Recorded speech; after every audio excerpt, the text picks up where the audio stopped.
Rais wa Zanzibar na mwenyekiti wa Baraza la Mapinduzi Dr. Hussein Ali Mwinyi leo Aprili 24 amekutana na waziri wa mambo ya ndani wa Jamhuri ya Muungano wa Tanzania Patrobas Katambi aliyefika Ikulu Zanzibar kwa ajili ya kujitambulisha.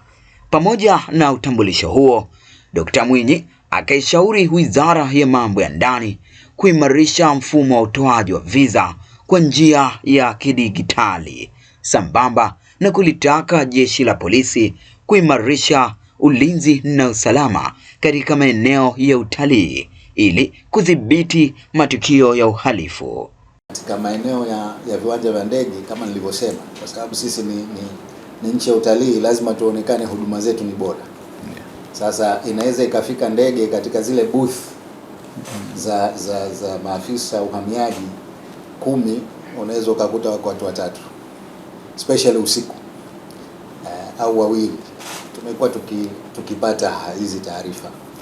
Kwa hiyo ningependa kwa upande wa uhamiaji, uwajibikaji uhimizwe na uimarishwe, na lazima tufanye kila itakavyowezekana kutoa visa online iwe ndio njia ya kwenda mbele, badala ya kuwa tuna discourage online kwa kutaka watu waje kulipa pale airport.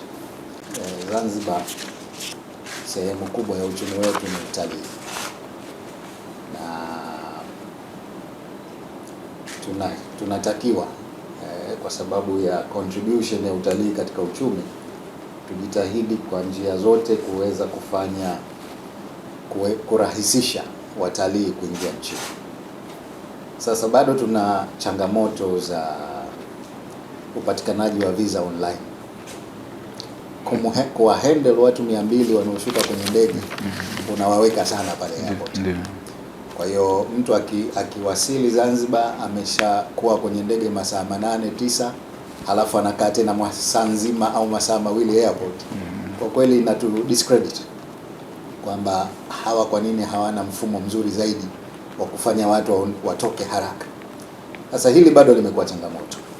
Waziri wa mambo ya ndani Patrobas Katambi amemhakikishia Rais Dr. Mwinyi kuwa wizara itaendelea kutekeleza majukumu yake kwa utii na uaminifu, huku akiahidi kupokea na kufanyia kazi maendeleo yaliyotolewa kama dira na utekelezaji.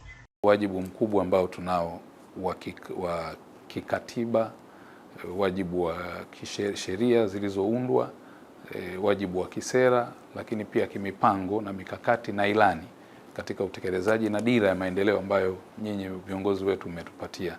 Haya yote lazima yaendane na portfolio ambayo mmetupa kwenye masuala ya ulinzi na usalama, kwa sababu tunatambua uzito wake. Lazima ili shughuli ziweze kwenda vizuri na utekelezaji wa majukumu ya serikali yaende vizuri, yanahitaji kwa kweli utulivu, amani, lakini pia usalama mkubwa.